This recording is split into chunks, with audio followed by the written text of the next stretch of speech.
Generally, when there's a new electric car revealed in China, it gets between 10 to 30,000 reservations within the first day of going on sale. It's the norm in China. Some even get more than that. The Volkswagen Group just revealed that while their most important place for sales is China, they traditionally make more money from selling cars in China, and they sell more cars in China than they do in Europe. However, they went and made this new EV, and they've invested billions of dollars into electrification in China. They revealed their new EV in China and think it's going to be an amazing launch. It's going to go really well. And then this happened. It's basically a disaster. Hello, my friends. Welcome to the channel. I'm Sam Evans. You're watching The Electric Viking. Great to see you. Unfortunately, in China, Chinese consumers, or at least unfortunately for legacy automakers, Chinese consumers don't believe that the Volkswagen Group or Toyota or Nissan or General Motors or Ford, they don't think they make good electric cars. And that's why none of them are really selling. Look at the top 20 most popular electric cars in China. There's really only Tesla and Chinese automakers. That's pretty much it. And unfortunately, even when the Volkswagen Group go out and invest a lot of money and bring out this new electric car, which they were hoping would be really popular, that doesn't change. Even when legacy automakers slash the prices of their EVs to the point where they'd just be a literal bargain outside of China, people still don't really buy them. Now, Volkswagen was hoping this would change. It revealed its new flagship ID.7 electric car in China.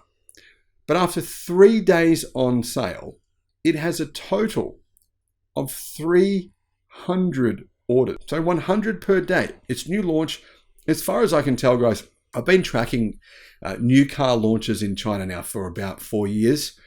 And I have never seen a car launch other than maybe a supercar, which costs, more than the average person can afford.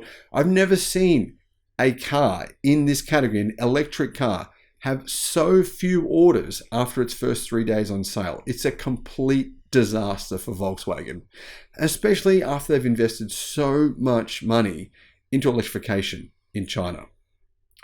Volkswagen's EV woes clearly are continuing. After launching last week, the brand's flagship ID.7 electric sedan received, like I said, only 300 orders in 3 days. And the problem is, this is reported on by the Chinese media. They talk about this, everyone knows about it.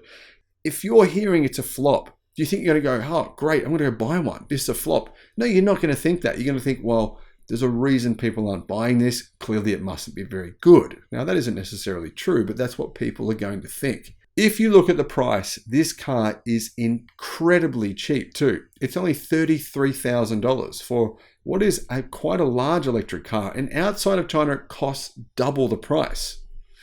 Volkswagen's joint venture with FAW launched the ID.7 Vision in China on the 15th of December.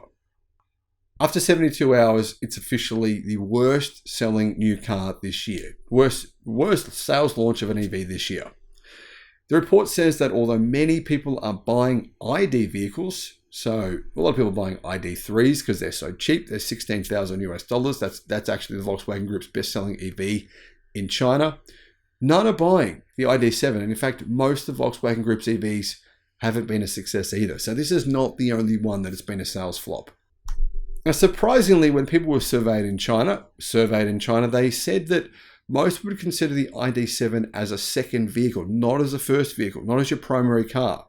While 30% were familiar with alternatives from Volkswagen Group, they're just not interested in legacy EVs, in EVs from legacy automakers, from the big brands. Although buyers believe the space is nice, the price is too high.